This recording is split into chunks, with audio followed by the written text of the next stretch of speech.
Hello people who care. This is how you reset the TPMS or relearn the TPMS sensors in your 10 to 2014 GMCs and Chevys, the Silverados and the Yukons and all those.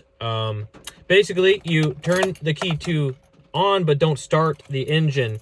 You press and hold lock and unlock until you hear 2 horn beeps.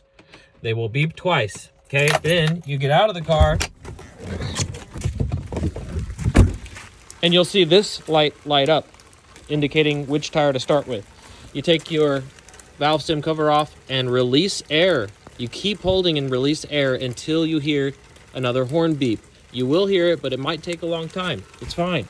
You can air them up later.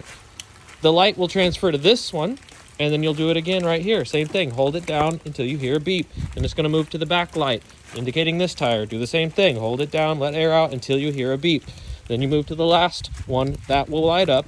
You will do the same thing to this tire. Hold it down, let the air out until you hear 2 beeps, and then it will be done, and it will learn your TPMS crap. If it doesn't work, it's because one of your TPS sensors is probably kaput. It doesn't work anymore, and you'll have to get them all replaced. It's always best to replace all of them, not just one, because if one dies, it pretty much means they're all going to die soon. All right, bye.